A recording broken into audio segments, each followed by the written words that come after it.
ನಮಸ್ಕಾರ. ಅಶ್ವವೇಗ ನ್ಯೂಸ್ ಚಾನಲ್ಗೆ ಸ್ವಾಗತ. ನಾನು ದತ್ತರಾಜ್ ಪಡುಕೋಣೆ. 2016ರಲ್ಲಿ ನಡೆದಂತಹ ಯೋಗೇಶ್ ಗೌಡ ಬಿಜೆಪಿ ಮುಖಂಡ ಏನಿದ್ದಾರೆ, ಅವರ ಒಂದು ಹತ್ಯೆಯ ಸಂದರ್ಭದಲ್ಲಿ ಅವರ ಹತ್ಯೆಗೂ ಮುಂಚೆ ಯಾವ ರೀತಿಯಾಗಿ ಅಲ್ಲಿ ಘಟನೆಗಳು ನಡೆದವು, ಮತ್ತೆ ಹತ್ಯೆಗೆ ಯಾವ ರೀತಿಯಾದಂತಹ ಸಂಚನ್ನ ರೂಪಿಸಲಾಗಿತ್ತು, ಮತ್ತೆ ಯಾರ್ಯಾರು ಇದರಲ್ಲಿ ಇನ್ವಾಲ್ವ್ಮೆಂಟ್ ಇದ್ರು, ಯಾವ್ಯಾವ ರೀತಿಯಲ್ಲಿ ಎಸ್ಕೇಪ್ ಆದ್ರು, ಎ ಟೀಮ್ ಬಿ ಟೀಮ್ ಅಂದ್ರೆ ಒಂದು ಸರೆಂಡರ್ ಆಗುವಂಥದ್ದು, ಒಂದು ಕೊಲೆ ಮಾಡುವಂಥ ಟೀಮ್ ಯಾವ ರೀತಿಯಾಗಿ ಕಾರ್ಯವನ್ನು ನಿರ್ವಹಿಸ್ತು, ಮತ್ತೆ ಯಾವ ರೀತಿಯಾಗಿ ಇದನ್ನ ರೆಡಿ ಮಾಡ್ಕೊಂತು, ಅಂದ್ರೆ ಈ ಒಂದು ಕೊಲೆಯನ್ನ ಯಾವ ರೀತಿಯಾಗಿ ಮಾಡಬೇಕು, ಹೆಂಗ್ ಮಾಡಬೇಕು ಅನ್ನೋದನ್ನ ಪಕ್ಕಾ ಪ್ಲಾನ್ ಮಾಡ್ಕೊಂತು ಅನ್ನೋದನ್ನ ಒಂದೊಂದಾಗಿ ಹೇಳ್ಕೊಂಡು ಬರ್ತೀನಿ. ಇದು ಮೊದಲಿಗೆ ಸಂಚನ್ನ ಯಾವ ರೀತಿಯಾಗಿ ರೂಪಿಸ್ತಾರೆ ಅಂತ ಹೇಳಿದ್ರೆ, ಈಗ A1 ಮಾಫಿ ಸಾಕ್ಷಿ ಅಂತ ಹೇಳಿ ಏನ್ ಕಾಣಿಸ್ಕೊಂತಾರೆ, ಬಸವರಾಜ್ ಶಿವಪ್ಪ ಮುತ್ತಿಗೆಯವರು ತಮ್ಮ ಸಹಚರರಾದಂತಹ ವಿಕ್ರಮ್ ಬಳ್ಳಾರಿ, ಕೀರ್ತಿ ಕುಮಾರ್ ಕುರುಹಟ್ಟಿ, ಸಂದೀಪ್ ಸೌದತ್ತಿ, ವಿನಾಯಕ್ ಕಟ್ಗಿ, ಮಹಾಬಲೇಶ್ವರ ಹೊಂಗಲ್ ಹಾಗೆ ವಿಕಾಸ್ ಏನಿದ್ದಾನೆ ಅವರ ಜೊತೆ ಸೇರ್ಕೊಂಡು ಈ ಒಂದು ಪಕ್ಕಾ ಪ್ಲಾನ್ ಅನ್ನ ಮಾಡೋದಕ್ಕೆ, ಕೊಲೆಯ ಸ್ಕೆಚ್ ಹಾಕೋದಕ್ಕೆ ರೆಡಿ ಆಗ್ತಾರೆ. ಆ ಕೊಲೆಗೆ ಏನು ಯೋಗೇಶ್ ಅವ್ರನ್ನ ಯಾವ ರೀತಿಯಾಗಿ ಮುಗಿಸ್ಬೇಕು, ಏನ್ ಮಾಡಬೇಕು ಅನ್ನೋದಕ್ಕೆ ಈ ವಿನಯ್ ಕುಲಕರ್ಣಿ ಶಾಸಕರು ಏನಿರ್ತಾರೆ ಅವ್ರ ಜೊತೆ ಸಂಪರ್ಕದಲ್ಲಿ ಈ ಮುತ್ತಿಗೆ ಇರ್ತಾರೆ. ಮುತ್ತಿಗೆ ಅವರು ಯಾವ ರೀತಿಯಾಗಿ ಆ ವ್ಯಕ್ತಿನ ಹೊಡೆದು ಹಾಕಬೇಕು, ಅದಕ್ಕೆ ಯಾವ ರೀತಿಯಾಗಿ ಸರೆಂಡರ್ ಆಗಬೇಕು ಅನ್ನೋದನ್ನ ಮೊದಲೇ ಪ್ಲಾನ್ ಮಾಡ್ಕೊಂಡಿರ್ತಾರೆ. ಅದೇ ರೀತಿಯಾಗಿ ಇನ್ನು ಉಳಿದಂತೆ ಕೊಲೆ ಮಾಡುವಂತ ಟೀಮ್ ಇರ್ತಲ್ವಾ, ಆ ಟೀಮ್ ಹೆಂಗಿದೆ ಅಂತ ಹೇಳಿದ್ರೆ, ಆತನ ಹೆಸರು ಬಂದು ದಿನೇಶ, ಅಶ್ವಥ, ಸುನೀಲ, ನಜೀರ್ ಅಹಮದ್, ಶಾನವಾಜು, ನೂತನ, ಹರ್ಷಿತ್ ಇವರೆಲ್ಲ ಕೂಡ ಈ ಬೆಂಗಳೂರು ಕಡೆಯಿಂದ ಬಂದವರು. ಅವರು ಧಾರವಾಡಕ್ಕೆ ಏನು ಜೂನ್ 15ನೇ ತಾರೀಕು ಯೋಗೇಶ್ ಗೌಡ್ರ ಮರ್ಡರ್ ಆಗುತ್ತೆ. ಅದಕ್ಕಿಂತ ಮುಂಚೆ ಯೋಗೇಶ್ ಗೌಡ್ರ ಕೊಲೆಗೆ ಅಲ್ಲಿ ಧಾರವಾಡಕ್ಕೆ ಹೋಗಿ ಉಳ್ಕೊಳ್ಳುವಂತಹ ಕೆಲಸವನ್ನ ಈ ಕ್ರಿಮಿನಲ್ಸ್ಗಳು ಮಾಡ್ತಾರೆ. ಹಿಂಗೆ ಕ್ರಿಮಿನಲ್ಸ್ಗಳು ಒಟ್ಟಿಗೆ ಧಾರವಾಡಕ್ಕೆ ಹೋಗಿ ಈ ಏನು ಬಸವರಾಜ್ ಶಿವಪ್ಪ ಮುತ್ತಿಗೆ ಅವರನ್ನ ಹೋಗಿ ಭೇಟಿಯಾಗಿ ಅಲ್ಲಿ ಎಲ್ಲಾ ರೀತಿಯಲ್ಲೂ ಕೂಡ ಮಾತುಕತೆಯನ್ನು ನಡೆಸ್ತಾರೆ.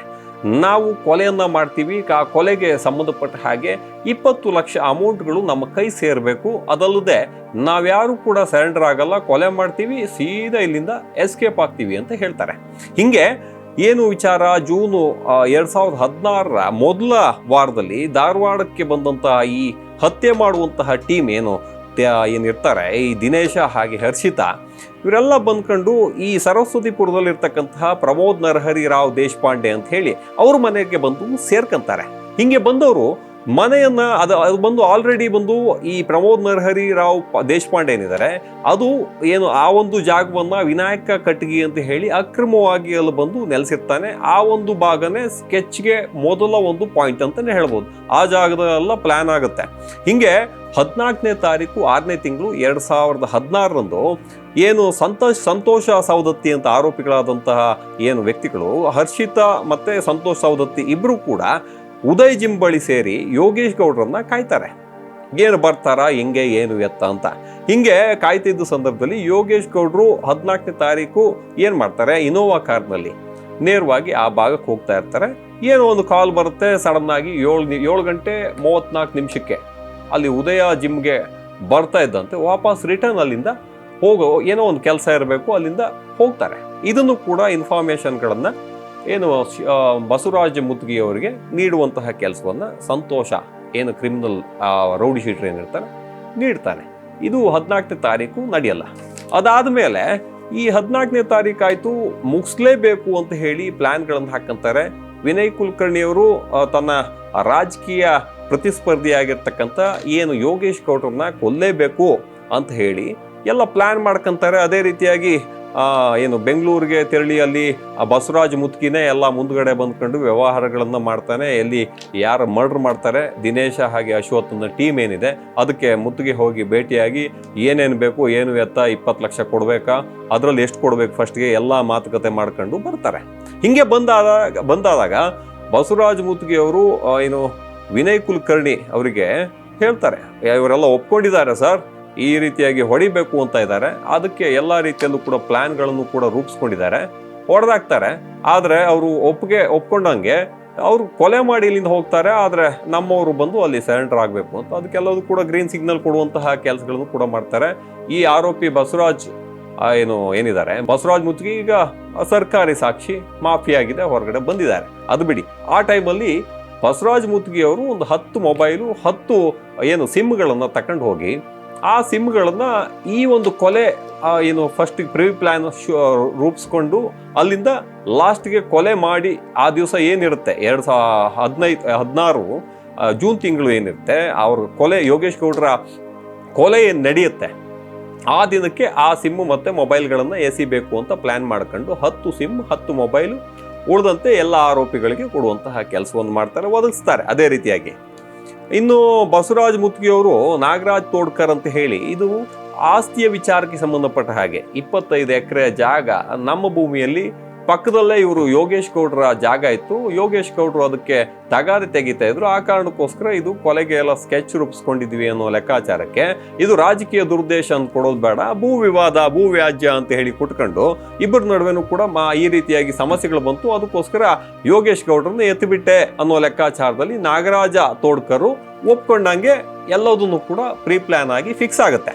ಇನ್ನು ಉಳಿದಂತೆ ಹಿಂಗೆ ಏನು ಮಾಡೋದಪ್ಪ ಅಂತ ಹೇಳಿ ಎಲ್ಲ ಒಪ್ಪಂದಗಳನ್ನೆಲ್ಲ ಮಾಡ್ಕೊಂಡು ಅವ್ರವ್ರಿಗೆ ಏನೇನು ಕೊಡಬೇಕು ಈ A15 ಆರೋಪಿ ಏನಿದ್ದಾರೆ ಶಾಸಕರು ವಿನಯ್ ಕುಲಕರ್ಣಿ ಅವ್ರು ಏನಿರ್ತಾರೆ, ವಿನಯ್ ಕುಲಕರ್ಣಿ ಎಲ್ಲದಕ್ಕೂ ಕೂಡ ಗ್ರೀನ್ ಸಿಗ್ನಲ್ ಕೊಡ್ತಾರೆ. ದೂರದಲ್ಲೇ ಇದ್ಕೊಂಡು ಪರದೆ ಹಿಂದೆ ಕೂತ್ಕೊಂಡು ಉಳಿದಿರ್ತಕ್ಕಂಥದ್ದು ಮುತ್ತಿಗೆ ಹೇಳಿ ಎಲ್ಲ ರೀತಿಯಲ್ಲೂ ಭೂ ವಿವಾದಕ್ಕೆ ಸಂಬಂಧಪಟ್ಟ ಹಾಗೆ ಎಲ್ಲ ಲೆಕ್ಕಾಚಾರಗಳನ್ನು ಕೊಡ್ತಾರೆ.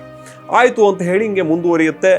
ಜೂನ್ ತಿಂಗಳ 2016 ಮೊದಲ ವಾರದಲ್ಲಿ ಏನು ಸಂತೋಷ್ ಸೌದತ್ತಿ ಕ್ರಿಮಿನಲ್ಲು ಮತ್ತು ಹರ್ಷಿತಾ ಆರೋಪಿ ನಂಬರ್ 14 ಏನಿರ್ತಾನೆ ಧಾರವಾಡಕ್ಕೆ ಬರ್ತಾರೆ. ಅವರನ್ನ ಸೌದತ್ತಿ ಏನಿರ್ತಾರೆ ಸಂದೀಪ್ ಸೌದತ್ತಿ ಮತ್ತು ಸಂತೋಷ್ ಸೌದತ್ತಿ ಕರೆತರ್ತಾರೆ. ಸರಸ್ವತಿಪುರದಲ್ಲಿರುವ ಶ್ರೀ ವಿನಾಯಕ ಕಟ್ಗಿ ಅವರ ವಶದಲ್ಲಿದ್ದ ಹಳೆಯ ಬಂಗಲೆಯಲ್ಲಿ ತಂಗ್ತಾರೆ. ಹಿಂಗೆ ಬಸವರಾಜ ಮುತ್ಗಿ ಮತ್ತು ವಿಕ್ರಮ್ ಬಳ್ಳಾರಿ ಏನಿರ್ತಾರೆ, ಹರ್ಷಿತಾ, ವಿಕಾಸು ಹಲವಾರು ಮಂದಿ ಇಲ್ಲಿ ಸೇರ್ಕೊಂತಾರೆ. ಯೋಗೇಶ್ ಗೌಡ್ರ ಹತ್ಯೆಯನ್ನು ಹೆಂಗೆ ಮಾಡಬೇಕು ಅನ್ನೋದನ್ನ ಚರ್ಚೆ ಕೂಡ ಮಾಡ್ತಾರೆ. ಬಸವರಾಜ್ ಮುತ್ಗಿ ಇದಕ್ಕೆ ಸಂಬಂಧಪಟ್ಟ ಹಾಗೆ ಎಲ್ಲ ರೀತಿಯಲ್ಲೂ ಕೂಡ ಮಾಹಿತಿಗಳನ್ನು ಕೊಡೋದು, ವಿನಯ್ ಕುಲಕರ್ಣಿ ಅವರಿಗೆ ಏನೇನಾಗ್ತಾ ಇದೆ ಪ್ರತಿ ದಿವಸ ಡೆವಲಪ್ಮೆಂಟ್ಗಳನ್ನು ಹೇಳುವಂತಹ ಕೆಲಸಗಳನ್ನು ಮಾಡ್ತಾ ಇದ್ರು.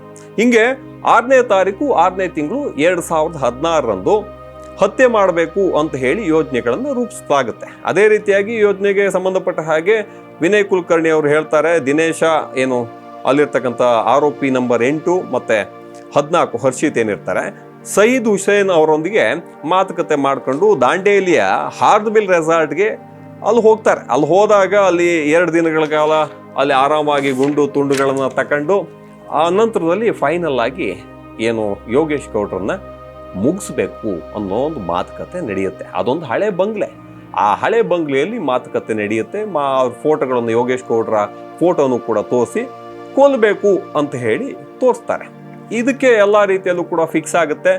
ಅದೇ ರೀತಿಯಾಗಿ ಏನು ಉದಯ್ ಗೌಡ್ರ ಒಂದು ಆ ಜಿಮ್ ಆ ಕಡೆ ಒಂದು ಏನಿದೆ ಆ ಉದಯ್ ಗೌಡ್ರ ಜಿಮ್ಗೆ ಬರ್ತಾರೆ. ಆ ಟೈಮಲ್ಲಿ ಮುಗಿಸ್ಬಿಡ್ಬೇಕು ಅನ್ನೋ ಲೆಕ್ಕಾಚಾರಕ್ಕೆ ಎಲ್ಲ ಪ್ಲ್ಯಾನ್ಗಳನ್ನು ಹಾಕಂತಾರೆ. ಹಿಂಗೆ 13ನೇ ತಾರೀಕು 6ನೇ ತಿಂಗಳು 2016 ಬಸವರಾಜ್ ಮುತ್ಗಿ ಏನು ಸಂಬಂಧಿ ನಟರಾಜ್ ಏನಿರ್ತಾರೆ ಅವರಿಗೆ ಹೇಳ್ತಾರೆ, ಯಾಕೋ ಭಯ ಆಗ್ತಾ ಇದೆ ಸ್ವಾಮಿ, ನನಗೆ ಯಾಕೋ ಯೋಗೇಶ್ ಗೌಡ್ರನ್ನ ಕೊಲೆ ಮಾಡಬೇಕು ಅಂತ ಅನಿಸ್ತಿಲ್ಲ. ಆ ಕಾರಣಕ್ಕೋಸ್ಕರ ವಿನಯ್ ಕುಲಕರ್ಣಿ ಅವ್ರಿಗೆ ಒಂಚೂರು ಏನಾದ್ರು ಕಾಂಟ್ಯಾಕ್ಟ್ ನಂಬರ್ ತಗೊಂಡು ಇಲ್ಲಿಗೆ ಮುಗಿಸುವಂತಹ ಕೆಲಸಗಳನ್ನ ಮಾಡಿಬಿಡಿ, ಇದನ್ನ ಮರ್ಡರ್ ಮಾಡಿಸೋದು ಬೇಡ, ಯಾಕಂತ ಹೇಳಿದ್ರೆ ನಾಳೆ ನಮ್ಮ ತಲೆ ಏನೋ ಬರ್ಬೋದು ಅಂತ ಹೇಳಿ ಪಾಪ ಪ್ರಜ್ಞೆ ಆವಾಗಲೇ ಕಾಡಕ್ಕೆ ಶುರು ಆಗುತ್ತೆ ಏನು ಬಸವರಾಜ್ ಮುತ್ಗಿ ಅವರಿಗೆ.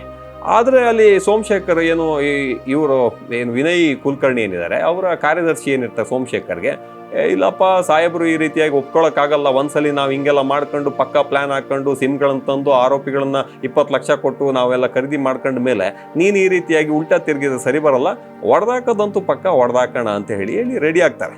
ಹಾಗೆ ರೆಡಿ ಆದವರು 15 ಲಕ್ಷ ಅಮೌಂಟನ್ನು ಬಸವರಾಜ್ ಏನು ಮಾಡೋದಪ್ಪ ಸಾಹೇಬ್ರನ್ನ ಎದುರಾಕೊಳ್ಳೋಕ್ಕಾಗಲ್ಲ ಅಂತ ಹೇಳಿ ವಿನಯ್ ಕುಲಕರ್ಣಿ ಅವರಿಂದ ಒಂದು 6 ಲಕ್ಷ ಅಮೌಂಟು 15 ಲಕ್ಷದಷ್ಟು ಅಮೌಂಟನ್ನು ಫಸ್ಟ್ ಇಸ್ಕೊಂತಾರೆ. ಅದಾದಮೇಲೆ 6 ಲಕ್ಷದಷ್ಟು ಅಮೌಂಟ್ಗಳನ್ನು ವಿಟ್ನೆಸ್ ಆಗಿರ್ತಕ್ಕಂಥ ಪಾಟೀಲ್ರಂತ ಇದ್ದಾರೆ ಅವರಿಗೆ ಕೊಟ್ಟು ಅಲ್ಲಿಂದ ದಿನೇಶ್ ಆಗಿ ಹರ್ಷಿತ್ರಿಗೆ ಅಲ್ಲಿಂದ ಕೊಲೆಗಾರರು ಏನಿದ್ದಾರೆ ಅವರಿಗೆ ಕೊಟ್ಟು ಅಲ್ಲಿಂದ ಕಳಿಸ್ಕೊಡ್ತಾರೆ. ಇಲ್ಲಿ 6 ಲಕ್ಷ ಸೆಟ್ಲ್ಮೆಂಟ್ ಆಯಿತು. ಉಳಿದಿರ್ತಕ್ಕಂಥ ಅಮೌಂಟ್ಗಳನ್ನು ಇಲ್ಲಿ ಮುತ್ಗಿ ಜೇಬ್ಗಿಳಿಸ್ಕೊಂತಾರೆ. ಹಿಂಗೆಲ್ಲ ಆದಮೇಲೆ ಬಸವರಾಜ್ ಮುತ್ಗಿ 12ನೇ ತಾರೀಕು 6ನೇ ತಿಂಗಳು 2016 ಅಂಕಿತಾ ರೆಸಿಡೆನ್ಸಿಯಲ್ಲಿ ಅಲ್ಲೇ ಉಳ್ಕೊಂತಾರೆ. ದುಡ್ಡು ಗಿಡ್ಡೆಲ್ಲ ಇಟ್ಕೊಂಡು ಅದನ್ನ ಏನು ಬಂಡಲ್ನ ತಲೆ ಕೆಳಗಿಟ್ಕೊಂಡು ಆರಾಮಾಗಿ ಮಲಗಿರ್ತಾರೆ. ಹಿಂಗೆ ಮಲಗಿದ್ದ ಟೈಮಲ್ಲೇ ಧಾರವಾಡಕ್ಕೆ ಬರ್ತಾರೆ. ಅದಾದ್ಮೇಲೆ ಅಲ್ಲಿಂದ ಬಂದು ಹೊರಗಡೆ ಬಂದು ಧಾರವಾಡಕ್ಕೆ ಬರ್ತಾರೆ. ಧಾರವಾಡಕ್ಕೆ ಬಂದು ಆರೋಪಿಗಳು ಏನು ಮಾಡ್ತಾರೆ, ಸಂತೋಷ್ ಸೌದತ್ತಿ ಮತ್ತೆ ವಿಕಾಸ್ ಅಂತ ಹೇಳಿ ಇಬ್ಬರನ್ನು ಕೂಡ ಸರಸ್ವತಿ ಸರಸ್ವತಿಪುರದ ಬಂಗಲಿಗೆ ಕರ್ಕೊಂಡು ಬರ್ತಾರೆ. ಅದಾದಮೇಲೆ 14ನೇ ತಾರೀಕು 6ನೇ ತಿಂಗಳು ಏನಿರುತ್ತೆ 2016ರಂದು ಯೋಗೇಶ್ ಗೌಡ್ರನ್ನ ಕೊಲ್ಲು ಯೋಜನೆಯನ್ನು ರೂಪಿಸ್ತಾರೆ.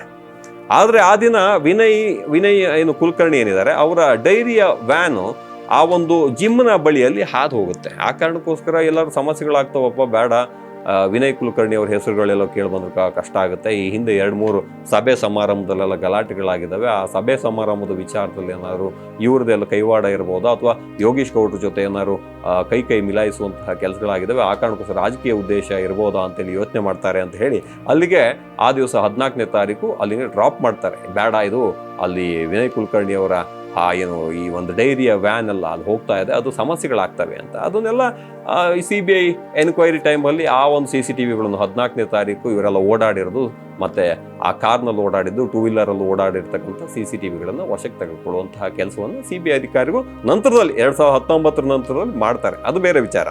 ಇನ್ನು ಅದೇ ರೀತಿಯಾಗಿ CCTV ದೃಶ್ಯಗಳಿಗೂ ಮತ್ತೆ ಹಾರ್ಡ್ ಡಿಸ್ಕ್ಗಳು ಕೂಡ ಆ ಟೈಮ್ದು ಎಲ್ಲ ಕೂಡ ಕಲೆಕ್ಟ್ ಮಾಡುವಂತಹ ಕೆಲಸಗಳನ್ನು ಆ ಟೈಮಲ್ಲಿ ಮಾಡಲಾಗುತ್ತೆ. ಇನ್ನು ಏನು ಮಾಡೋದು, ಈಗ ಮುಂದಿನ ದಿನಗಳಲ್ಲಿ 15ನೇ ತಾರೀಕು ಮಾರನೇ ದಿವಸ ಬಂತು. ಹೆಂಗೆ ಹತ್ಯೆ ಮಾಡಬೇಕು, ಈ ರೀತಿಯಾಗಿ ಪ್ರತಿ ದಿವಸನೂ ಕೂಡ ಮುಂದೂಡ್ಕೊಂಡು ಹೋದರೆ ಸರಿ ಬರಲ್ಲ, ಹೆಂಗಾರು ಮಾಡಿ ಮುಗಿಸ್ಬಿಡೋಣ ಅಂತ ಹೇಳಿ ಪ್ಲ್ಯಾನ್ ಹಾಕ್ಕಂತಾರೆ. ಅದಕ್ಕೆ ಫಸ್ಟಿಗೆ ಮುತ್ಗಿ, ವಿಕ್ರಮು, ಕೀರ್ತಿ, ವಿನಾಯಕ ಏನು ಆರೋಪಿಗಳೇನಿದ್ದಾರೆ ಅವರೆಲ್ಲ KCD ಸರ್ಕಲ್ ಬಳಿಯಲ್ಲಿ 15ನೇ ತಾರೀಕು ಬಂದು ಸೇರ್ಕೊಂಡು ಅಲ್ಲೆಲ್ಲ ಮಾತುಕತೆಯನ್ನು ಮಾಡ್ತಾರೆ. ಅದರಲ್ಲಿ ಮಹಾಬಲೇಶ್ವರ ಅಂತ ಮುಡುಕ ಅಂತ ಹೇಳಿ ಅವನ ಹೆಸರು, ಆ ಅಡ್ಡ ಹೆಸರು. ಅವನು ಅಲ್ಲಿ ಏನು ಮಾಡ್ತಾನೆ, ಪ್ರತಿಯೊಂದನ್ನು ಕೂಡ ಮಾಹಿತಿಗಳನ್ನು ಕೊಡೋದು. ಯೋಗೇಶ್ ಗೌಡ ಎಲ್ಲಿ ಹೋದ್ರು, ಏನು ಎತ್ತ, ಈಗ ಜಿಮ್ ಬಂದ್ರ ಅನ್ನೋದ್ರ ಬಗ್ಗೆ ಸಂಪೂರ್ಣ ಮಾಹಿತಿಗಳನ್ನು ಉಳಿದಂಥ ಆರೋಪಿಗಳಿಗೆ ಕೊಡುವಂತಹ ಕೆಲಸಗಳನ್ನು ಮಾಡ್ತಾರೆ. ಹಿಂಗೆ ಟವೇರಾ ಕಾರ್ನಲ್ಲಿ ಸಂದೀಪ ಹಾಗೆ ಬರ್ತಾನೆ. ಆ ಉಳಿದಂತೆ ಆರೋಪಿಗಳು ಅಲ್ಲಿ ಬೇರೆ ಬೇರೆಯವರು ಇದ್ದಾರೆ, ಅಶ್ವತ್ಥನ್ ಟೀಮ್ ಏನಿದೆ ಅವ್ರನ್ನು ಕೂಡ ಕರ್ಕೊಂಡು ಬರುವಂತಹ ಕೆಲಸವನ್ನು ಸಂದೀಪ ಮಾಡ್ತಾನೆ. ಹಿಂಗೆ CCTV ದೃಶ್ಯಾವಳಿಯಲ್ಲಿ ಅದು ಕೂಡ CCTVಲಿ ಕ್ಯಾಪ್ಚರ್ ಆಗುತ್ತೆ. ಇಲ್ಲಿ ಪ್ರಮುಖ ಆರೋಪಿಗಳಾಗಿರ್ತಕ್ಕಂಥ ಬೆಂಗಳೂರು ರೌಡಿ ಶೀಟರ್ಗಳೇನಿದ್ದಾರೆ ಸಂತೋಷ, ಹರ್ಷಿತಾ, ಬೆಳಿಗ್ಗೆ 6:46 ಏನು ಸಪ್ತಾಪುರ ಪೋಸ್ಟ್ ಆಫೀಸ್ ಹತ್ರ ಉದಯ್ ಜಿಮ್ಗೆ ಹೋಗ್ತಾ ಇರೋದು ಪಕ್ಕ ಆಗುತ್ತೆ. ಯೋಗೇಶ್ ಗೌಡ್ರು ಆಗಮನ ಆಗುತ್ತೆ ಒಳಗಡೆ. 15ನೇ ತಾರೀಕು 6ನೇ ತಿಂಗಳು 2016 ಬೆಳಿಗ್ಗೆ ಶಾರ್ಪ್ 7:36ಕ್ಕೆ ಯೋಗೇಶ್ ಗೌಡ್ರು ಬಿಳಿ ಬಣ್ಣದ ಇನೋವಾ ಕಾರ್ನಲ್ಲಿ ಅಲ್ಲಿ ಜಿಮ್ಗೆ ಹೋಗಿ ಕೂತ್ಕೊಂತಾರೆ. ಆವಾಗ ಸಂತೋಷ ಏನಿರ್ತಾನೆ ರೌಡಿ ಶೀಟರು, ಸಂತೋಷ, ಹರ್ಷಿತಾ ಇಬ್ಬರು ಕೂಡ ಹರಿತವಾದಂತಹ ಚಾಕುಗಳನ್ನು ಮತ್ತೆ ಮಚ್ಚಿಗಳನ್ನು ಹಿಡ್ಕೊಂಡು ಏಕಾಏಕಿಯಾಗಿ ಈ ಯೋಗೇಶ್ ಗೌಡ್ರ ಮೇಲೆ ಅಲ್ಲಿಯನ್ನು ಮಾಡ್ತಾರೆ. ಅವರ ಕತ್ತು ಭಾಗ, ಎದೆ ಭಾಗಕ್ಕೆ ಜೋರಾಗಿ ಬೀಳ್ತಾ ಇದ್ದಂಗೆ ಏಟ್ಗಳು, ಅಲ್ಲೇ ಕುಸ್ತು ಬೀಳ್ತಾರೆ, ರಕ್ತ ಸಿಕ್ತವಾಗಿ ಅಲ್ಲೇ ಸಾವನ್ನಪ್ತಾರೆ. ಇದಾದ ಮೇಲೆ ಏನು ಮಾಡೋದು ಅಂತ ಹೇಳಿ ಅಲ್ಲಿಂದ ಎಸ್ಕೇಪ್ ಆಗುವಂತಹ ಕೆಲಸವನ್ನು ಆ ವ್ಯಕ್ತಿಗಳು, ಸಂತೋಷ ಹಾಗೆ ಹರ್ಷಿತ ಆರೋಪಿಗಳು ಮಾಡ್ತಾರೆ. ಇದೆಲ್ಲ ಆಯಿತು. ಈ CBI ಇನ್ವೆಸ್ಟಿಗೇಷನ್ನಲ್ಲಿ ಈ ವಿಚಾರಗಳು ಮತ್ತು CCTVಗಳು ಯಾರು ಹೊಡೆದ್ರು, ಏನು ಎತ್ತ ಎಲ್ಲವೂ ಕೂಡ ಸ್ಪಷ್ಟವಾಗಿ ಗೊತ್ತಾಗುತ್ತೆ. ಇನ್ನು ವಿಕಾಸ್ ಕಲಬುರ್ಗಿ ಅಂತ ಹೇಳಿ ಆತ ಆರೋಪಿ ನಂಬರ್ 18. ಆತ ಆರೋಪಿ ನಂಬರ್ 1 ಅಂದರೆ ಮುತ್ತಿಗೆ ಏನಿರ್ತಾನೆ, ಅದೇ ರೀತಿಯಾಗಿ ಇನ್ನೊಬ್ಬ ಆರೋಪಿಗಳ ಜೊತೆ ಸಂಪರ್ಕದಲ್ಲಿ ನಿರಂತರವಾಗಿರ್ತಾನೆ. ಧಾರವಾಡದ ಸರಸ್ವತಿಪುರದಲ್ಲಿ ಮನೆಯಲ್ಲಿ ಆರೋಪಿ ದಿನೇಶ ಹಾಗೆ ಹರ್ಷಿತನ ಜೊತೆ ಅಲ್ಲೇ ಇದ್ಕೊಂಡು ಅವರಿಗೆ ಲಾಜಿಸ್ಟಿಕ್ ಸಹಾಯ ಮಾಡ್ತಾನೆ. ಅಂದರೆ ಹೆಂಗೆ ಮಾಡಬೇಕು, ಏನು ಎತ್ತ ಎಲ್ಲ ರೀತಿಯ ಐಟಮ್ಗಳನ್ನು ತಂದು ಕೊಡೋಕೆ ಮಾಡೋಕ್ಕೆ ಎಲ್ಲ ಶುರು ಮಾಡ್ತಾನೆ. ಇನ್ನು ಬಿಳಿ ಬಣ್ಣದ ಮಾಸ್ಟ್ರೋ ಸ್ಕೂಟರ್ ಅಂದರೆ ಈ ಹತ್ಯೆಗೆ ಬಳಸುವಂತಹ ಕೆಲಸವನ್ನು ಕೂಡ ವಿಕಾಸ್ ಮಾಡ್ತಾನೆ. ಅಂದರೆ ತನ್ನ ವೆಹಿಕಲ್ ಏನಿದೆ ಅದರ ನಂಬರ್ ಬಂದು KF25 EU 2609 ಅಂತ ಹೇಳಿ ಆ ನಂಬರ್ನ ಒಂದು ಬೈಕನ್ನು, ಸ್ಕೂಟರನ್ನು ಕೊಡುವಂತಹ ಕೆಲಸ ಮಾಡ್ತಾರೆ. ಅದನ್ನು ಕೂಡ ಪೊಲೀಸ್ನವರು, ಧಾರವಾಡ ಪೊಲೀಸ್ನವರು ಆ ಇನ್ವೆಸ್ಟಿಗೇಷನ್ ಟೈಮಲ್ಲಿ ವಶಕ್ಕೆ ತಗೊಂತಾರೆ. ಬಟ್ ಅದಾದಮೇಲೆ ಆ ಬಾಂಡ್ನ ಮೂಲಕ ಅದನ್ನು ಬಿಡುವಂತಹ ಕೆಲಸವನ್ನು ಕೂಡ ಮಾಡ್ತಾರೆ. ಇದು ನಂತರ ಇನ್ವೆಸ್ಟಿಗೇಷನ್ ಟೈಮಲ್ಲೂ ಗೊತ್ತಾಗ್ಬಿಡುತ್ತೆ ವಿಕಾಸ್ ಕಲಬುರ್ಗಿ ಏನಿದ್ದಾನೆ ಎಲ್ಲ ಆರೋಪಿಗಳ ಜೊತೆ ನಿಕಟವಾಗಿ ಸಂಪರ್ಕದಲ್ಲಿದ್ದ. ಮುತ್ತಿಗೆ, ಕೀರ್ತಿ ಮತ್ತು ವಿನಾಯಕ ಕಪ್ಪು ಬಣ್ಣದ ಶೆವ್ರಲೆಟ್ ಕಾರ್ನಲ್ಲಿ ಅಪರಾಧ ಸ್ಥಳವನ್ನು ದಾಟಿ ಯೋಗೇಶ್ ಗೌಡ್ರ ಹತ್ಯೆ ನಡೆದಿರೋ ದೃಢಪಡಿಸ್ಕೊಡ್ತಾರಂತೆ. ಅಂದರೆ ಫೈನಲ್ ಆಗಿ ಹಿಂಗಾಗಿದೆ, ಹೌದು ಇವ್ರ ಕೊಲೆ ಆಗಿದೆ ಅಂತ ಹೇಳಿ ಪಕ್ಕ ಮಾಡ್ಕೊಂತಾರೆ. ಅಲ್ಲಿಂದ 15ನೇ ತಾರೀಕೆ ಅಪರಾಧ ನಡೆದ ನಂತರ ಧಾರವಾಡದಿಂದ ತಪ್ಪಿಸ್ಕೊಳ್ಳುವಾಗ ವಿಕಾಸ್ ಕಲಬುರ್ಗಿ ಅವರು ಮುತ್ತಿಗೆ ಮತ್ತು ಇನ್ನೊಬ್ಬ ಆರೋಪಿಗಳ ಜೊತೆ ಶರಣಾಗೋಕೆ ಅಂತ ಹೇಳಿ ಅವರೊಂದಿಗೆ ಎಲ್ಲ ಫಿಕ್ಸ್ ಮಾಡ್ಕೊತಾರೆ. ಈ ರೀತಿಯಾಗಿ ಉಳಿದಿದ್ದ ಆರೋಪಿಗಳು ಆಯಿತು ಇವಾಗ ಕೊಲೆ ಮಾಡಿ ಹೋದರು, ಮುತ್ತುಗಿ ಮತ್ತು ಅವ್ರ ಟೀಮ್ ಏನಿದೆ 5 ಜನ ಅವರೆಲ್ಲ ಸೇರ್ಕೊಂಡು ಅಲ್ಲಿ ಆರೋಪಿಗಳು ಸರೆಂಡರ್ ಆಗಬೇಕು ಅಂತ ಹೇಳಿ ಪ್ಲಾನ್ ಹಾಕಂತಾರೆ. ಹಿಂಗೆ ಪ್ಲಾನ್ ಹಾಕೊಂಡು ವಿಕಾಸ್ ಕಲಬುರ್ಗಿ ಮತ್ತು ಸಂತೋಷ್ ಸವದತ್ತಿ ಅವರು ಆರೋಪಿಗಳೇನಿದ್ದಾರೆ ವಾಹನಗಳನ್ನ ಅಡಗಿಸಿರುವಂತ ತೊಡಗ್ತಾರೆ. ಅಂದ್ರೆ ಇದೆಲ್ಲ ಒಂದ್ ಕಡೆ ಇದಾಯ್ತು, ಮರ್ಡರ್ ಮಾಡಿ ಆಯ್ತು ಅಂತ ಹೇಳಿ ತಮ್ಮ ಗಾಡಿನೆಲ್ಲ ಒಂದ್ ಕಡೆ ಅಡಗಿಸಿಡ್ಬೇಕು ಅಂತ ಹೇಳಿ ಕಪ್ಪು ಬಣ್ಣದ ಶೆವ್ಲೆಟ್ ಕಾರು KA25P 8526 ಹಾಗೆ ಬಿಳಿ ಬಣ್ಣದ ಟವೇರಾ ಕಾರು KA25D0420 ಮತ್ತು ಬಿಳಿ ಬಣ್ಣದ ಮಾಸ್ಟ್ರೋ ಸ್ಕೂಟರ್ಗಳನ್ನ ಇದೆಲ್ಲದನ್ನು ಕೂಡ ಅಡಗಿಸಿಡುವಂತಹ ಕೆಲಸವನ್ನು ಕೂಡ ಮಾಡ್ತಾರೆ. ಕೊಲೆ ಮಾಡಿದ ಮೇಲೆ ಅಡಗಿಸಿಡುವಂತಹ ಕೆಲಸಗಳೆಲ್ಲ ಮಾಡೇ ಮಾಡ್ತಾರೆ. ಅದೇ ರೀತಿಯಾಗಿ ಮಾಡಿದ್ದಾರೆ. ಹಿಂಗೆ ವಿಕಾಸ್ ಕಲಬುರ್ಗಿ ಏನಿರ್ತಾನೆ ಆತನ ಬಂಧನ ಆಗುತ್ತೆ, ತನಿಖೆಯಿಂದ ಒಪ್ಕೊಳ್ತಾನೆ. ಹೌದು ಸ್ವಾಮಿ, ನಾನು ಸ್ವಲ್ಪ ದಿವಸ 1 ತಿಂಗಳ ಕಾಲ ನಾನು ಅಡ್ಕೊಂಡಿದ್ದೆ ಹಂಗೆ ಹಿಂಗೆ ಅನ್ನೋ ಲೆಕ್ಕಾಚಾರದಲ್ಲೂ ಕೂಡ, ಅಂದ್ರೆ ಕೊಲೆ ನಡೆದು 1 ತಿಂಗಳಾದ್ಮೇಲೆ ಆತ ತಗ್ಲಾಕಂತ ಹೇಳ್ತಾನೆ ಕತೆಗಳನ್ನ. ಆ ಕತೆಗಳನ್ನ ಕಟ್ಟುವಂತಹ ಕೆಲಸಗಳನ್ನು ಪೊಲೀಸರು ಅಚ್ಚುಕಟ್ಟಾಗಿ ಮಾಡ್ತಾರೆ. ಹಿಂಗೆ ಮುಂದುವರಿಯುತ್ತೆ. ಮುತ್ತುಗಿ ಹಾಗೆ ವಿಕಾಸ್ ಆರೋಪಿಗಳೇನಿರ್ತಾರೆ ಈ ಯೋಗೇಶ್ ಗೌಡ್ರನ್ನ ಕೊಲ್ಲು ಯೋಜನೆಯನ್ನ ರೂಪಿಸ್ತಾರೆ. ಬಸವರಾಜ್ ಮುತ್ಗಿ ಅವರು ಕೀರ್ತಿ ಕುಮಾರ ಹಾಗೆ ವಿನಾಯಕ ಕಟ್ಟಿಗೆ ಅವರೊಂದಿಗೆ ಧಾರವಾಡದ KCD ವೃತ್ತದ ಬಳಿ ಬರ್ತಾರೆ. ಇತರರು ವಿಕಾಸ್ ಕಲಬುರ್ಗಿ ಅವರ 2 ಅಂದ್ರೆ ದ್ವಿಚಕ್ರ ವಾಹನ ಅಂದ್ರೆ ಬೈಕ್ ಏನಿರುತ್ತೆ ಮತ್ತು ವಿಕ್ರಮ್ ಬಳ್ಳಾರಿ ಅವರ ಸ್ಪ್ಲೆಂಡರ್ ಬೈಕ್ ನಲ್ಲಿ ಬರ್ತಾರೆ. ಸಂತೋಷ್ ಸವದತ್ತಿ ಮತ್ತು ಅಶ್ವಥ್ ಅದೇ ಸ್ಪ್ಲೆಂಡರ್ ಬೈಕ್ ನಲ್ಲಿ ಪ್ರಯಾಣಿಸ್ತಾರೆ. ಇತರ ಆರೋಪಿಗಳಾಗಿರ್ತಾರೆ ಸಂದೀಪ್ ಸವದತ್ತಿ ಚಾಲನೆ ಮಾಡ್ತಾರೆ, ಅಂದ್ರೆ ಓಡಿಸ್ಕೊಂಡು ಹೋಗ್ತಾ ಇರ್ತಾರೆ. ಟವೇರಾ ಕಾಲ್ನಲ್ಲಿ ಜಿಮ್ ಹತ್ರ ತಲುಪ್ತಾರೆ. ಹಿಂಗೆ ಎಲ್ಲ ರೀತಿಯಲ್ಲೂ ಕೂಡ ಪ್ಲಾನ್ ಮಾಡ್ಕೊಂಡೆ ಇದೇ ರೀತಿಯಾಗಿ ಒಂದು ಟೀಮು ಸಂತೋಷನ ಟೀಮ್ ಏನಿದೆ ಅಲ್ಲಿಂದ ಎಸ್ಕೇಪ್ ಆಗುತ್ತೆ. ಅದಾದ ಮೇಲೆ ಏನು ಈ ವ್ಯಕ್ತಿ ಮುತ್ತಿಗೆ ಏನಿರ್ತಾನೆ, ಮುತ್ತಿಗೆ ನೇರವಾಗಿ ಹೋಗಿ ಈಗ ಸರೆಂಡರ್ ಆಗುವಂತಹ ಕೆಲಸವನ್ನು ಮಾಡ್ತಾನೆ. ಇದಾದ ಬಳಿಕ ಇನ್ವೆಸ್ಟಿಗೇಷನ್ನು ಅಲ್ಲಿಗೆ ಮುಕ್ತಾಯ ಆಗಲ್ಲ.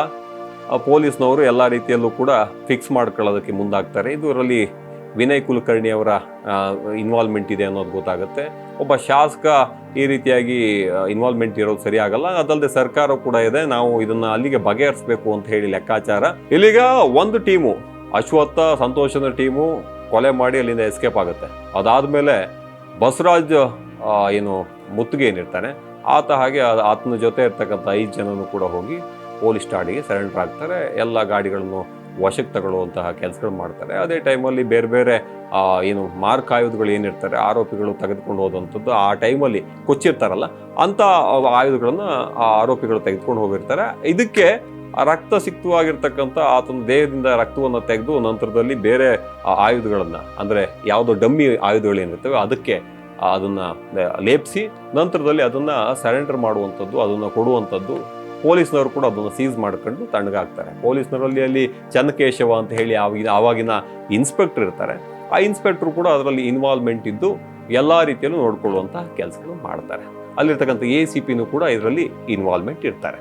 ವ್ಯವಹಾರಗಳು ಏನು ಎತ್ತ, ನನಗೆ ಎಷ್ಟು ಕೊಡಬೇಕು ಏನು ಎತ್ತ ಅಂತ ಹೇಳಿ ಪ್ಲಾನ್ ಮಾಡಿಕೊಂಡು ಆವಾಗಲೇ ಒಂದು 7-8 ಲಕ್ಷದಷ್ಟು ಅಮೌಂಟ್ಗಳನ್ನು ಇಬ್ಬರು ಕೂಡ ಪಡಿತಾರೆ. ಪಡೆದಾದ್ಮೇಲೆ ಅಲ್ಲಿ ಡಿಸ್ಟಿಕ್ಕಲ್ಲಿ ಕಾಸು ಮಾಡೋದೇ ಕಷ್ಟ. ಇಂಥ ಒಂದು ಕೇಸ್ ಸಿಕ್ಕರೆ ಸಾಕು, ವ್ಯವಹಾರ ಮಾಡ್ಕೊಂಡು ತಣ್ಣಗಾಗೋಣ, ತಾವು ಏನು ಕಾನೂನು ಸುವ್ಯವಸ್ಥೆ ಅಥವಾ ಕ್ರಿಮಿನಲ್ಗಳನ್ನ ಬಗ್ಗು ಬಡ್ದು ಒಳಗಡೆ ಹಾಕಬೇಕು ಅನ್ನೋ ಆಲೋಚನೆಗಳು ಅವರಿಗೆ ಯೋಚನೆಗಳಿಲ್ಲ. ಚನ್ನಕೇಶವನಿಗೆ ದುಡ್ಡಾದ್ರೂ ಸಾಕು, ಪೊಲೀಸ್ ಇಲಾಖೆಯಲ್ಲಿ ಒಂದು ಕೆಲಸ ಸಿಕ್ಕಿದೆ, ಈ ಗುಲಾಮ್ಗಿರಿಕ್ಕಿಂತ ವ್ಯವಹಾರಗಳನ್ನು ಮಾಡ್ಕೊಂಡು ಆರಾಮಾಗಿದ್ದು ತನ್ನ ಹೆಂಡತಿ ಮಕ್ಕಳನ್ನು ನೋಡ್ಕೊಂಡಿರೋಣ ಅನ್ನೋ ಲೆಕ್ಕಾಚಾರಕ್ಕೆ ಬಂದು ವ್ಯವಹಾರ ಮಾಡ್ಕೊಂಡಿರ್ತಾರೆ. ಹಿಂಗೆಲ್ಲ ಆದ ಟೈಮಲ್ಲೇ ವ್ಯವಹಾರಗಳು ನಡೀತವೆ, ಅಲ್ಲಿ ಎಲ್ಲ ಕೇಸ್ಗಳು ಮುಗಿತವೆ ಅಂತ ಎಣಿಸ್ಕೊಂತಾರೆ. ಆದರೆ ಇದು ಹೋರಾಟ ನೆಕ್ಸ್ಟ್ ಲೆವೆಲ್ಗೆ ಹೋಗುತ್ತೆ. ಯೋಗೇಶ್ ಗೌಡ್ರು, ಕೊಲೆ ಆಗಿರ್ತಕ್ಕಂಥ ಯೋಗೇಶ್ ಗೌಡ್ರು, ಅವರ ಫ್ಯಾಮಿಲಿ ಮೆಂಬರ್ಸು, ಅದರಲ್ಲೂ ಕೂಡ ಗುರುನಾಥ್ ಅವರ ಅಣ್ಣ ಏನಿದ್ದಾರೆ ಗುರುನಾಥ್ ಅವರು ಇದಕ್ಕೆ ಮತ್ತಷ್ಟು ವೇಗವಾಗಿ ಅಲ್ಲಿ ಒಳಗಡೆ ಹೋರಾಟವನ್ನು ಮಾಡೋದಕ್ಕೆ ಮುಂದಾಗ್ತಾರೆ. ಅದಕ್ಕೆಲ್ಲ ಸಾಮಾಜಿಕ ಹೋರಾಟಗಾರರು ಮುಂದಾಗ್ತಾರೆ. ಅದಾದಮೇಲೆ 2019 BJP ಗೌರ್ಮೆಂಟ್ ಬರುತ್ತೆ. BJP ಗೌರ್ಮೆಂಟ್ ಬರ್ತಾ ಇದ್ದಂತೆ ಏನು ಮಾಡೋದು, ಇನ್ವೆಸ್ಟಿಗೇಷನ್ ಶುರು ಆಗುತ್ತೆ. ಇನ್ವೆಸ್ಟಿಗೇಷನ್ CBIಗೆ ಹೋಗುತ್ತೆ. CBI ಇನ್ವೆಸ್ಟಿಗೇಷನ್ ಮಾಡ್ತಾ ಇದ್ದಂತೆ ಇದೀಗ 2021 ಟ್ರಯಲ್ ಶುರುವಾಗುತ್ತೆ. ಟ್ರಯಲ್ ಶುರುವಾಗಿ 2026 ಇದೀಗ ವಿನಯ್ ಕುಲಕರ್ಣಿ ಯಾರು ಶಾಸಕರೇನಿದ್ದಾರೆ ಅವರು ಹಾಗೆ ಅವರ ಜೊತೆ ಇರ್ತಕ್ಕಂಥ 16 ಮಂದಿಗೆ ಈಗ ಜೀವಾವಧಿ ಶಿಕ್ಷೆನೂ ಕೂಡ ಆಗಿದೆ. ಜೀವಾವಧಿ ಶಿಕ್ಷೆ ಅದಾದ ಮೇಲೆ ಒಬ್ಬ ಚನ್ನಕೇಶವ ಅಂತ ಹೇಳಿ ಇನ್ಸ್ಪೆಕ್ಟರ್ ಇದ್ದಾನೆ, ಆತನ ಮೇಲೂ ಕೂಡ ಈಗ ಆತನಿಗೂ ಕೂಡ ಒಂದು 7 ವರ್ಷದ ಸಜೆ, ಅದೇ ರೀತಿಯಾಗಿ 30,000 ದಂಡವನ್ನು ವಿಧಿಸುವಂತಹ ಕೆಲಸವನ್ನು ಕೋರ್ಟ್ ಮಾಡಿದೆ. ಒಟ್ಟಾರೆಯಾಗಿ ಹೇಳೋದಾದ್ರೆ ಈ ಕೊಲೆ ದುರುದ್ದೇಶಪೂರ್ವಕವಾಗಿ ಈ ರೀತಿಯಾಗಿ ರಾಜಕೀಯವಾಗಿ ಯೋಗೇಶ್ ಗೌಡ ಬೆಳಿತಾನೆ. ಆ ಕಾರಣಕ್ಕೋಸ್ಕರ ಯೋಗೇಶ್ ಗೌಡ 2-3 ಬಾರಿ ನನಗೆ ಆವಾಜ್ ಹಾಕಿದ್ದಾನೆ. ಧಾರವಾಡದಲ್ಲಿ ನಾನೆಲ್ಲ ಉಳಗಾಲ ಇಲ್ದಿರುವಂತಹ ಪರಿಸ್ಥಿತಿ ಬಂದ್ಬಿಡುತ್ತೆ. ಜನರ ಹತ್ರ ನಾನು ತಲೆ ತಗ್ಸ್ಬೇಕಾಗುತ್ತೆ. ನೆಕ್ಸ್ಟ್ ಎಲೆಕ್ಷನ್ಗೆ ಜಿಲ್ಲಾ ಪಂಚಾಯತಿಯಿಂದ ನೇರವಾಗಿ MLA ಸ್ಥಾನಕ್ಕೆ ಯೋಗೇಶ್ ಗೌಡ ಬಂದು ನಿಂತು ಬಿಡ್ತಾನೆ. ಅವ್ನು ಹೊಡೆದು ಬಿಡೋಣ ಅನ್ನೋ ಲೆಕ್ಕಾಚಾರಕ್ಕೆ ಹೋಗಿ ಕೊಲೆ ಮಾಡುವಂತಹ ಕೆಲಸವನ್ನು ಮಾಡ್ತಾನೆ. ಒಟ್ಟಾರೆಯಾಗಿ ಇಂತಹ ಒಂದು ಇನ್ಸಿಡೆಂಟ್ ಅಂದರೆ ಯಾರ್ಯಾರು ಮಾಡಿದ್ರು, ಏನು ಎತ್ತ, A ಟೀಮ್ ಯಾರು, B ಟೀಮ್ ಯಾರು, ನಂತರದಲ್ಲಿ ಹೋಗಿ ಅಲ್ಲಿ ಸರೆಂಡರ್ ಆದಂಥವ್ರು ಯಾರು, ಇಲ್ಲಿ ಯಾವ ರೀತಿಯಾಗಿ ಮೊಬೈಲ್ಗಳನ್ನು ಖರೀದಿ ಮಾಡಿದ್ರು, ಮತ್ತು ಯಾವ್ಯಾವ ರೀತಿಯಲ್ಲಿ ಪ್ಲ್ಯಾನ್ಗಳನ್ನು ರೂಪಿಸ್ಕೊಳ್ಳೋದಕ್ಕೆ ಪೊಲೀಸರನ್ನ ಇನ್ವಾಲ್ವ್ ಮಾಡ್ಕೊಳ್ಳುವಂತಹ ಕೆಲಸವನ್ನು ಮುತ್ತಿಗೆ ಮಾಡ್ತಾರೆ. ಮುತ್ತಿಗೆಯವ್ರ ಜೊತೆ ಅದಕ್ಕೆ ಎಲ್ಲ ರೀತಿಯಲ್ಲೂ ಕೂಡ ಹಣಕಾಸಿನ ಸಹಾಯ ಇರ್ಬೋದು, ಮತ್ತು ಎಲ್ಲ ರೀತಿಯಲ್ಲೂ ಸಹಾಯಗಳನ್ನು ಮಾಡುವಂತಹ ಕೆಲಸಗಳನ್ನು ಇಲ್ಲಿ ವಿನಯ್ ಕುಲಕರ್ಣಿ ಅವರು ಮಾಡ್ತಾರೆ. ವಿನಯ್ ಕುಲಕರ್ಣಿ ಅವರು ಎಲ್ಲ ರೀತಿಯ ಪ್ರೀ ಪ್ಲ್ಯಾನ್ ಮಾಡಿಕೊಂಡು ನಮ್ಮ ಸರ್ಕಾರದಲ್ಲಿ ಎಲ್ಲ ಮುಗಿಸ್ಬಿಡೋಣ ಅನ್ನೋ ಪ್ಲ್ಯಾನಲ್ಲೇ ಹೋದರು. ಆದರೆ ಈ ರೀತಿಯಾಗಿ ಮುಗಿಸಿದ್ದಕ್ಕೆ ಒಂದಲ್ಲ ಒಂದು ಏನು ಚಾಪೆ ಕೆಳಗೆ ನುಗ್ಗೋಕೆ ಹೋದರೆ CBIನವರು ರಂಗೋಲಿ ಕೆಳಗೆ ನುಗ್ಗುವಂತಹ ಕೆಲಸವನ್ನು ಮಾಡಿದ್ರು. ಅದೇ ರೀತಿಯಾಗಿ ಸಣ್ಣ ಸಣ್ಣ ಸಾಕ್ಷಿಗಳೇನಿದ್ದಾವೆ ಪ್ರೀ ಪ್ಲ್ಯಾನ್ ಇಲ್ಲದೇನೆ ಎಲ್ಲ ರೀತಿಯಲ್ಲೂ ಕೂಡ ಮರ್ಡರ್ ಮಾಡಿದರೆ ಗೊತ್ತಿರುತ್ತೆ ಕಳ್ಳ ಆದವನು ಏನು ಮಾಡ್ತಾನೆ, ಏನಾದ್ರು ಒಂದು ಮಾಡಿ ಪೊಲೀಸರಿಂದ ತಪ್ಪಿಸ್ಕೋಬೇಕು ಅಂತ. ಈಗ ಪೊಲೀಸರೇ ಕಳ್ಳರಾಗಿದ್ರು ಆ ಟೈಮಲ್ಲಿ. ಪೊಲೀಸ್ನವ್ರು ಸೇರ್ಕೊಂಡು ಈ ಕೇಸನ್ನು ಇಲ್ಲಿಗೆ ಮುಗಿಸಿ ಒಂದು ಚಾರ್ಜ್ ಶೀಟನ್ನು ಹೆಂಗೋ ಗಾಳಿಯಲ್ಲಿ ಗುಂಡಾರಿಸಿ ಕೊಟ್ಬಿಡೋಣ ಕೋರ್ಟ್ಗೆ ಅನ್ನೋ ಲೆಕ್ಕಾಚಾರಕ್ಕೆ ಹೋಗ್ತಾರೆ. ಇಲ್ಲಿ ಈ ಮಹಾಬಲೇಶ್ವರ ಅಂತ ಹೇಳಿ ಆತನೇ ಎಲ್ಲ ನೋಡ್ಕೊಂಡಿರ್ತಾನೆ. ಮಹಾಬಲೇಶ್ವರನೇ ತಗೊಂಡು ಬಂದು ಮಾಡ್ದ ಏನು ಫಸ್ಟ್ಗೆ ಅವನ್ನ ಅಟ್ಯಾಕ್ ಮಾಡ್ತಾನೆ ಅಂತೇಳಿ ಹೇಳಿ ಪೊಲೀಸ್ನವರು ಈ ಚಾರ್ಜ್ ಶೀಟಲ್ಲಿ ಬರೆದಿರ್ತಾರೆ. ಮಹಾಬಲೇಶ್ವರ ಬಂದು ಅಲ್ಲಿ ಸರೆಂಡರ್ ಆದಂಥ ಮುತ್ತಿಗೆ ಟೀಮ್ನಲ್ಲಿ ಇರ್ತಕ್ಕಂಥವನು. ಆತ ಆ ದಿವಸ ಇನ್ಫಾರ್ಮೇಷನ್ನು ಇಲ್ಲಿ ಜಿಮ್ಗೆ ಯೋಗೇಶ್ ಗೌಡರು ಬಂದಿದ್ದಾರೆ ಅಂತೇಳಿ ಹೇಳಿ ಅಲ್ಲಿಂದ ಹೋಗುವಂಥ ಕೆಲಸಗಳು ಮಾಡ್ತಾನೆ. ಅದಾದಮೇಲೆ ಆತ ಹುಬ್ಬಳ್ಳಿ ಆ ಜಾಗಕ್ಕೆ ಹುಬ್ಬಳ್ಳಿಗೆ ಹೋಗಿ ಅಲ್ಲಿ ಯಾವುದೋ ಒಂದು ಮನೆಯಲ್ಲಿ ಇರುವಂತಹ ಕೆಲಸಗಳು ಮಾಡ್ತಾನೆ. ಇಲ್ಲಿ ಇದೆಲ್ಲ ಕಥೆಗಳನ್ನು ಹೇಳುವಂಥದ್ದು. ಆದರೆ ಇಲ್ಲಿ ಇನ್ಸಿಡೆಂಟ್ ಆದಾಗ ಆತ ಏನು ಮಹಾಬಲೇಶ್ವರ ಇರೋದಿಲ್ಲ. ಆ ಮಹಾಬಲೇಶ್ವರ ಅದೇ ಟೈಮಲ್ಲಿ ಅರ್ಧ ಗಂಟೆ 1 ಗಂಟೆಯಲ್ಲಿ ಹುಬ್ಬಳ್ಳಿ ಭಾಗಕ್ಕೆ ಹೋಗಿ ಅಲ್ಲಿ ಇರುವಂತಹ ಕೆಲಸಗಳು ಮಾಡ್ತಾನೆ. ಆದರೆ ಪೊಲೀಸ್ನವರು ಇಲ್ಲಿ CDR ತೆಗೆದು ಆ CDRಕ್ಕಿಂತ ಮುಂಚೆ ಆ ದೋಷಾರೋಪ ಪಟ್ಟಿಯಲ್ಲಿ ಬರೆದಿರ್ತಾರಲ್ಲ, ಆ ಬರೆದಿರುವಂತಹ ವಿಚಾರಗಳು ಹೆಂಗಿರುತ್ತೆ, ಈ ರೀತಿಯಾಗಿ ಇನ್ಸಿಡೆಂಟ್ಗಳಾಗಿದ್ದಾವೆ, ಹಿಂಗಾಯಿತು, ದೊಡ್ಡ ಬಲವಾದಂತಹ ಒಂದು ದೊಣ್ಣೆಯಿಂದ ಏನೋ ಯೋಗೇಶ್ ಗೌಡರ ತಲೆಗೆ ಹೊಡೆದು ಈ ಮಹಾಬಲೇಶ್ವರ ಕೊಲೆ ಮಾಡಿದ್ದಾರೆ ಮತ್ತು ಉಳಿದಿರ್ತಕ್ಕಂಥ ವ್ಯಕ್ತಿಗಳು ಕೊಲೆ ಮಾಡಿದ್ದಾರೆ ಅಂತ. ಆ CCTVಯಲ್ಲಿ ಈ ವ್ಯಕ್ತಿಯೂ ಇಲ್ಲ, ಮತ್ತು CDR ಹಾಕಿರ್ತಕ್ಕಂಥದ್ರಲ್ಲೂ ಕೂಡ ಇದರಲ್ಲಿ ಹುಬ್ಬಳ್ಳಿ ಲೊಕೇಶನ್ ತೋರಿಸುತ್ತೆ. ಆ CDRನು ಕೂಡ ಇದ್ರ ಜೊತೆನೆ ಚಾರ್ಜ್ ಶೀಟ್ ಜೊತೆನೆ ಅಂಟಿಸುವಂತಹ ಕೆಲಸವನ್ನ ಈ ಪೊಲೀಸ್ನವರು ಮಾಡಿರ್ತಾರೆ. ಚನ್ಕೇಶವ್ ಮಾಡಿರ್ತಾರೆ. ಈ ಚನ್ಕೇಶವ್ ಮಾಡಿದ್ರಿಂದನೇ ಅದರಲ್ಲಿ ಮೊದಲಿಗೆ ಮೈನಸ್ ಹುಟ್ಟಿದ್ದೆ ಅಲ್ಲಿ. ಅಂದ್ರೆ ಮಹಾಬಲೇಶ್ವರ ಆ ಜಾಗದಲ್ಲೇ ಇಲ್ಲ, ಆದ್ರೆ ಆ ಕೊಲೆ ಮಾಡಿರ್ತಕ್ಕಂಥದ್ದು ಮಹಾಬಲೇಶ್ವರ ಅಂತ ಹೇಳಿ ಹೇಳ್ಕೊಂಡು ಚಾರ್ಜ್ ಶೀಟಲ್ಲಿ ಬರೆದು ಇಲ್ಲಿ CDR ಅನ್ನು ಕೂಡ ಹುಬ್ಬಳ್ಳಿದ CDRಗಳನ್ನ ಇಲ್ಲಿ ಅಂಟಿಸುವಂತಹ ಕೆಲಸಗಳು ಮಾಡಿ ದೊಡ್ಡ ತಪ್ಪನ್ನ ಮಾಡ್ತಾರೆ. ಅಂದ್ರೆ ಒಬ್ಬ ವ್ಯಕ್ತಿ ತನಿಖಾಧಿಕಾರಿಗೆ ಯಾವ ರೀತಿಯಾಗಿ ಒಂದೊಂದೊಂದು ಜೋಡಿಸ್ಬೇಕು, ಯಾವ ರೀತಿಯಾಗಿ ನೀಟಾಗಿ ಕೊಲೆ ಮಾಡಿಸ್ಬೇಕು ಎಲ್ಲದೂ ಕೂಡ ಗೊತ್ತಿರ್ಬೇಕು. ಆದರೆ ಈತನಿಗೆ ಏನು ಗೊತ್ತಿಲ್ಲ, A to Z ಗೊತ್ತಿಲ್ಲ, ಏನು ಮಾಡಬೇಕು ಬಿಡಬೇಕು ಅನ್ನೋದು ಗೊತ್ತಿಲ್ಲ. ಆದರೆ ದುಡ್ಡು ಬರುತ್ತಲ್ಲ ಅನ್ನೋ ಕಾರಣಕ್ಕೋಸ್ಕರ ಕುರುಡು ಲೆಕ್ಕಾಚಾರದಲ್ಲಿ ಎಲ್ಲ ಚಾರ್ಜ್ ಶೀಟನ್ನು ಯಾರೋ ಒಬ್ಬ ವ್ಯಕ್ತಿ ಅಲ್ಲಿರ್ತಕ್ಕಂಥ ಸ್ಟೇಷನ್ ರೈಟ್ರು ಯಾರೋ ಬರ್ದಿರ್ತಾನೆ ಅದಕ್ಕೆ ಸೈನ್ ಮಾಡುವಂಥ ಕೆಲಸಗಳನ್ನು ಸ್ಕೂಟ್ನಿನೂ ಮಾಡಲ್ಲ, ಏನೂ ಇಲ್ಲ. ಅಷ್ಟು ಬೇಗ ಎಲ್ಲ ಸಣ್ಣ ಸಣ್ಣ ಲೂಸ್ ಆಗಿರ್ತಕ್ಕಂಥ ಒಳಗಡೆ ಏನು ಇಲ್ದಿರ್ತಕ್ಕಂಥ ಹುಳ್ಳೆ ಇಲ್ದಿರ್ತಕ್ಕಂಥ ವಿಚಾರಗಳನ್ನು ಎದ್ದು ಕಾಣುವ ರೀತಿಯಲ್ಲಿ ಮಾಡಿ ಅದನ್ನು ಕೋರ್ಟ್ಗೆ ಸಬ್ಮಿಟ್ ಮಾಡುವಂತಹ ಕೆಲಸಗಳನ್ನು ಮಾಡಿದ್ದಾರೆ. ಒಟ್ಟಾರೆಯಾಗಿ ಹೇಳೋದಾದರೆ ಈ ಒಂದು ಇನ್ಸಿಡೆಂಟಿಂದ ಗೊತ್ತಾಗುತ್ತೆ ಎಂಥ ವ್ಯಕ್ತಿ ಆಗಿರಲಿ, ವಿನಯ್ ಕುಲಕರ್ಣಿ ಆಗಿರಲಿ, ಅವರ ಮೇಲ್ಗಡೆ ಇರ್ತಕ್ಕಂಥ ವ್ಯಕ್ತಿಗಳೇ ಇರಲಿ ಅಥವಾ ದೊಡ್ಡ ರಾಜಕಾರಣದಲ್ಲಿ ನೆಕ್ಸ್ಟ್ ಲೆವೆಲ್ ಹೆಸರು ಮಾಡದೇ ಇರಲಿ, ಯಾರೇ ತಪ್ಪು ಮಾಡಿದ್ರು ಕೂಡ ತಪ್ಪೇ. ಕಾನೂನು ಅನ್ನೋ ಚೌಕಟ್ಟಿನಲ್ಲಿ ಎಲ್ಲರೂ ಕೂಡ ಒಂದೇ ಆಗಿರ್ತಾರೆ. ತಪ್ಪು ಮಾಡಿದರೆ ಶಿಕ್ಷೆಯನ್ನು ಅನುಭವಿಸಲೇಬೇಕು. ಅದೇ ರೀತಿಯಾಗಿ ವಿನಯ್ ಕುಲಕರ್ಣಿ ಶಿಕ್ಷೆಯನ್ನು ಅನುಭವಿಸಿದ್ದಾರೆ. ಈ ಸಂಚಿನ ಬಗ್ಗೆ ಸಂಪೂರ್ಣವಾದಂತಹ ಮಾಹಿತಿಯನ್ನು ಈ ರೀತಿಯಾಗಿ ಕೊಟ್ಟಿದ್ದೀನಿ. ಒಟ್ಟಾರೆಯಾಗಿ ಹೇಳೋದಾದರೆ ಈ ಒಂದು ಇನ್ಸಿಡೆಂಟ್ನಿಂದ ಗೊತ್ತಾಗುತ್ತೆ ಯಾವ ವ್ಯಕ್ತಿ ಯಾವ ರೀತಿಯಾಗಿ ಕೊಲೆ ಮಾಡಿ ತನ್ನದೇ ಆದಂತಹ ಪ್ರಾಬಲ್ಯವನ್ನು ಮೆರಿಬೇಕು ಅಂತ ಹೋದ್ನೋ ಇದೀಗ ತನ್ನ ಮನೆ ಮಠವನ್ನು ಬಿಟ್ಟು ಈಗ ಜೈಲಲ್ಲಿ ಕಂಬಿ ಎಣಿಸುವಂತಹ ಕೆಲಸವನ್ನು ಮಾಡ್ತಾ ಇದ್ದಾರೆ.